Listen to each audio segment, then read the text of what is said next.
Bonjour et bienvenue à tous sur notre chaîne Astronature 49 pour cette émission consacrée aux éphémérides du mois de juillet 2023.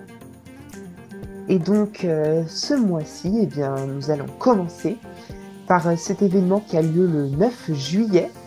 L'éclat de Vénus atteint son maximum, alors avec une magnitude, il me semble, de -4,5.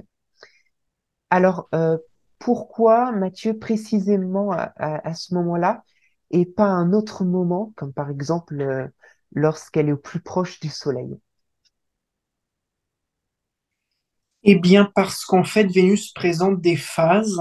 Et en fait, c'est une combinaison entre sa distance par rapport à la Terre et sa phase éclairée qui va récolter de la lumière et la renvoyer vers la Terre. Alors, quand elle est en phase d'élongation, Vénus présente un beau quartier, donc une surface qui va être éclairée à 50% environ. Le problème, c'est qu'elle est relativement éloignée de la Terre, donc finalement, cette luminosité-là reste relativement atténuée. Pourquoi pas lorsqu'elle est en conjonction inférieure, donc au moment où elle est au plus proche de la Terre finalement? Eh bien parce qu'au moment où elle est au plus proche de la Terre, Vénus se trouve approximativement entre la Terre et le Soleil. Alors, autrement dit, si vous déplacez votre regard à l'extérieur de la Terre, puisque là nous sommes en tant qu'observateurs terrestres, en fait, eh bien, Vénus présente son côté éclairé vers le Soleil, mais vers la Terre, elle présente son côté nuit. Autrement dit, depuis la Terre, eh bien, Vénus présente une phase dite nouvelle. Autrement dit, elle n'est plus éclairée ou quasiment plus éclairée. Donc, le bon compromis, le meilleur compromis pour cet éclat maximum de Vénus, eh bien, ça va être ce moment euh, entre l'élongation maximale, où la phase est en quartier, donc 50% d'éclairage, et ce moment où elle est en conjonction inférieure, où là, elle nous présente son côté nuit, donc y a plus de lumière qui nous parvient quasiment. Et donc, ça correspond approximativement avec une phase de 25%. Donc, vous voyez un croissant de Vénus qui commence à s'affiner, mais qui est encore relativement grossier. D'accord. Et je me suis laissé entendre dire que l'on pouvait voir la surface de Vénus malgré une couche nuageuse. Oui, effectivement. Alors, on sait que Vénus a une atmosphère particulièrement épaisse et surtout, enfin, entièrement recouverte de nuages, des nuages de sulfure, enfin, d'acide sulfurique et d'acide carbonique. En fait, ces nuages-là recouvrent complètement la surface de Vénus en permanence. Il n'y a absolument aucune trouée. C'est des nuages qui sont particulièrement épais, qui s'échelonnent sur divers étages entre 30 km d'altitude et ce jusqu'à 70-80 km d'altitude au moins. Donc, vous voyez, vous avez à peu près une cinquantaine de kilomètres d'épaisseur sur laquelle eh bien, s'étagent les nuages de Vénus. Autrement dit, il est impossible en temps normal d'observer la surface de Vénus. Alors, comment est-ce qu'on fait? Eh bien, il y a un endroit dans le spectre lumineux de Vénus où l'atmosphère nuageuse devient transparente, translucide au rayonnement. À noter que si vous étiez à la surface de Vénus, eh bien, vous ne verriez pas le Soleil, puisque celui-ci serait complètement occulté par les nuages. Mais il se trouve que dans l'infrarouge, à environ 1 micron, ce qui correspond à 1000 nanomètres, eh bien, le signal thermique de la surface de Vénus, qui est en fait un signal infrarouge, hein, c'est la chaleur, si vous voulez, qui se dégage de la surface de Vénus, eh bien, arrive à s'échapper dans l'espace. Ce qui rend finalement l'atmosphère entre guillemets translucide. Alors, je dis entre guillemets parce qu'en réalité, on ne verra pas la surface réelle de Vénus. On va voir plutôt une image du signal thermique, donc de la chaleur qui s'échappe de Vénus. Et en fait, ce qu'on va voir de cette chaleur thermique, de cette chaleur en infrarouge, eh bien, c'est des différences d'albédo qui vont correspondre, en fait, qui vont être liées aux régions topographiques de la surface de Vénus. Donc, on va voir en fait des espèces de taches sombres du côté nuit de Vénus, parce que bien évidemment, ce signal thermique, on le voit du côté nuit de Vénus et non pas sur le côté éclairé de Vénus. Euh, il s'agit de taches sombres qui vont en fait correspondre à des plateaux, des régions plus élevées, des montagnes de Vénus, qui, étant plus élevées en altitude par rapport à la surface moyenne de Vénus, eh bien, vont générer une chaleur moins importante, donc un signal infrarouge plus faible. D'où cette absorption qui va se traduire par des taches sombres. Alors, comment est-ce qu'on fait pour voir ce signal thermique de Vénus? Déjà, on va attendre que le croissant de Vénus soit fin. Donc là, le 9, l'éclat de Vénus atteint son maximum. Oui, mais justement, c'est pas le meilleur moment. 25% de phase, c'est un petit peu trop. On va attendre que la phase diminue un petit peu, que le croissant descende à 20% d'illumination complète, même en dessous de 20% si possible. Et ensuite, on va essayer de trouver un bon compromis entre l'élongation par rapport au Soleil, oui, l'élongation par rapport au Soleil, effectivement, et le moment où le ciel va être le plus sombre. Donc, il va falloir attendre, en gros, que le Soleil soit couché, bien couché, hein, que le ciel commence à s'assombrir un petit peu. Mais en même temps, on ne va pas attendre trop longtemps non plus pour pas que la planète descende sur l'horizon. On va dire dans l'idéal 10-15 degrés de hauteur par rapport à l'horizon. Et là, vous allez pouvoir utiliser un télescope d'une ouverture assez importante quand même. Hein. On préconise au moins 200 mm d'ouverture. On va essayer de chercher un rapport FD de l'ordre de 8, 10, 12. Voilà, inutile d'aller chercher des rapports FD trop longs, comme on a l'habitude en imagerie planétaire. Là, on est en infrarouge lointain, donc ça sert à rien pour la résolution, de toute façon. On va utiliser une caméra CCD, capteur CCD donc, pour l'imagerie. Et puis, on va paramétrer ces acquisitions sur une exposition, donc un temps de pause de l'ordre de 5 à 10 secondes. En fait, le but, c'est de voir avant de lancer les acquisitions, c'est de voir ce signal thermique. Normalement, si vous utilisez un filtre IR 1000 nanomètres, vous devriez commencer à percevoir ce signal thermique. Ce signal thermique, en fait, vous allez l'améliorer au traitement, mais vous devrez le voir dès l'acquisition, en fait. Voilà. D'accord, donc merci Mathieu de nous avoir dit beaucoup sur cet événement. D'ailleurs, si vous voulez en savoir plus sur la planète Vénus, eh bien, sachez que nous avons consacré une émission spéciale sur cette planète et donc à retrouver sur notre chaîne Astro Nature 49. Maintenant, nous allons parler de cet événement du 22 juillet. Euh, Vous allez pouvoir tenter de dégoter la naine Pluton qui est cachée dans la Voie lactée. En effet, elle va passer à l'opposition. Alors, que peut-on dire sur cet événement? Je vais donc laisser la parole à Robin pour nous détailler un peu plus cet événement. Donc moi j'ai décidé de vous parler de l'opposition de la planète naine, Pluton. Parce que c'est plus une planète à proprement parler. Hein. On va l'appeler une planète naine qui aura lieu dans la nuit du 22 juillet, le samedi. Donc un petit rappel pour définir ce qu'est l'opposition, hein, même si on a déjà eu l'occasion d'en discuter sur la chaîne. En fait, ça correspond à une configuration planétaire où la planète va être strictement à l'opposé du Soleil par rapport à la Terre.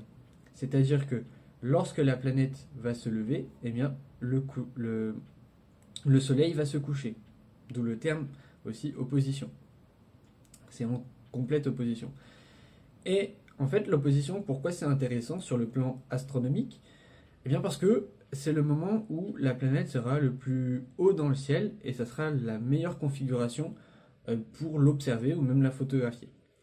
Parce que plus la planète est haut dans le ciel, moins on va être soumis à des turbulences atmosphériques, donc potentiellement avoir un meilleur contraste sur l'image, etc., etc. Donc c'est une configuration qui est assez intéressante.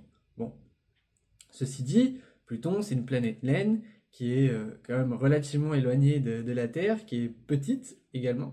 Donc c'est quand même un bon défi de pouvoir l'observer ou même la photographier, même si, voilà, en tout cas en photographie, c'est possible. J'ai jamais essayé, mais je pense que c'est possible. En observation, j'ai des doutes. Mais donc, ça risque d'être compliqué puisqu'elle aura une magnitude d'environ 14. Donc voilà, vraiment, si vous voudrez l'observer à l'œil nu, bah, bonne chance déjà. Et puis, vous avez intérêt d'être muni d'un très très gros télescope avec un gros diamètre. Autre chose intéressante, pour repérer l'opposition, vous pourrez utiliser un amas globulaire qui sera juste à côté pendant cette soirée-là, qui est l'amas Messier 75, qui sera juste à côté.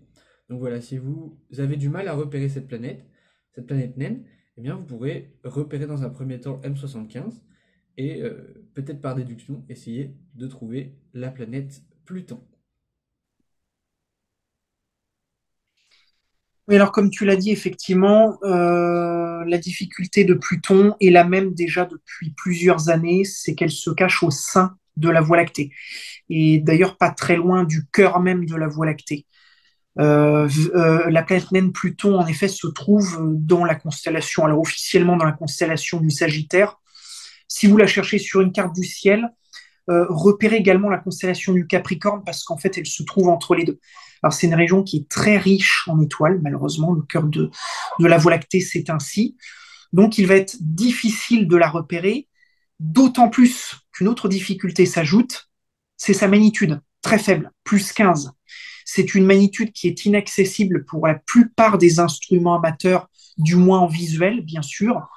La magnitude plus 15 ne peut espérer être atteinte qu'avec des télescopes d'au moins 300 mm d'ouverture. Donc ça commence à faire beaucoup. Alors visuellement, il va quand même falloir s'armer d'une bonne carte du ciel pour la dégoter, avoir également un œil exercé parce que l'on va chercher dans les limites de ce qu'est capable de faire votre œil avec des instruments amateurs. Le mieux, c'est de chercher à obtenir cette planète naine Pluton via l'imagerie. Alors là, c'est déjà nettement plus facile. On n'est pas obligé d'utiliser des grands instruments. Voilà, des instruments plus modestes suffisent. Un petit télescope Newton, 130, 150 mm. J'ai même envie de dire à la rigueur une lunette de 70-80 mm. Ça peut suffire également.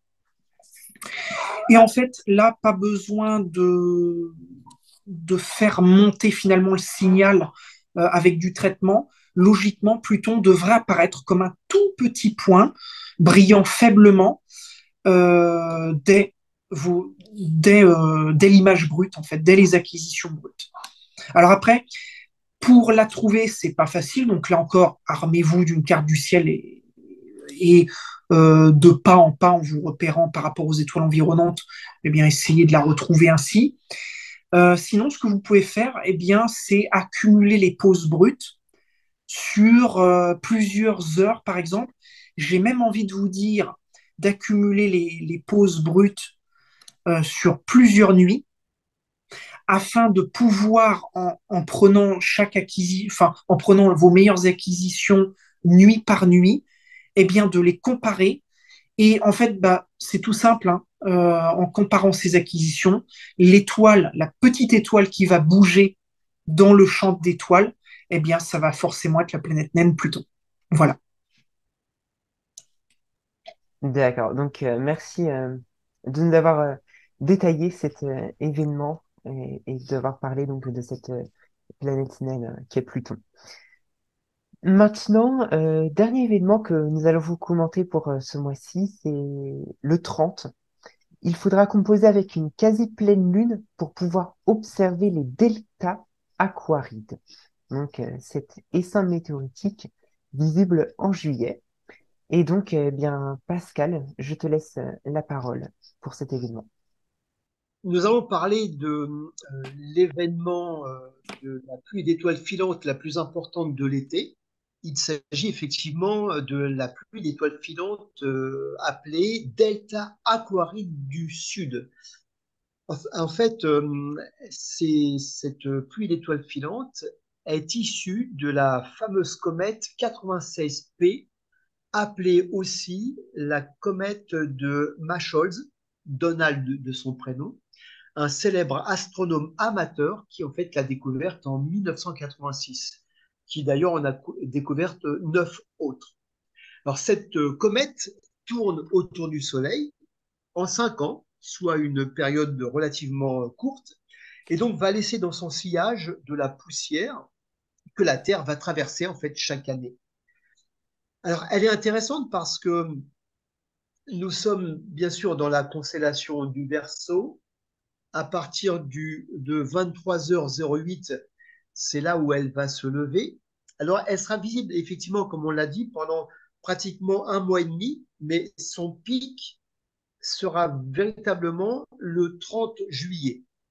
En fait, elle est active du 12 juillet au 23 août. Alors, donc cette pluie d'étoiles filantes, bien son taux horaire zénital atteint 16 météorites à l'heure. Ça veut dire en fait une étoile filante toutes les 3 à 4 minutes.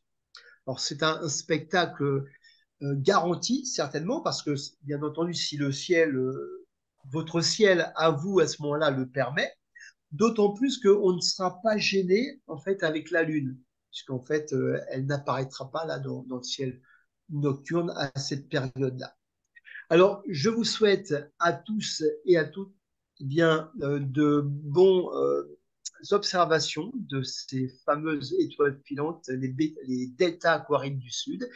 Et puis, n'hésitez pas, bien si vous pouvez même faire quelques photos, bien sûr en laissant votre objectif ouvert, ça peut être aussi intéressant. Merci. Merci donc pour tous ces éléments que vous avez pu nous détailler, dont on a pu parler pour ce mois de juillet. Et avant de nous quitter, eh bien, nous allons vous présenter une photo du soleil. Donc, pour ce mois-ci, nous avons décidé de vous présenter donc un triptyque du soleil. Ce sont 3 images qui ont été prises le même jour en monochrome à 3 longueurs d'onde différentes. Donc, l'une au continuum, donc dans le vert, l'autre en G-bande, donc dans le bleu, et la troisième que l'on peut voir dans le calcium, donc en couleur violette. Merci en tout cas à tous de nous avoir suivis pour ces éphémérides du mois de juillet. Et donc, on vous donne rendez-vous pour le mois prochain pour de nouveaux éphémérides. Et en attendant, eh bien, n'hésitez pas à fouiller sur notre chaîne pour découvrir d'autres contenus qui pourraient sûrement vous intéresser. On vous souhaite un bon ciel à toutes et à tous.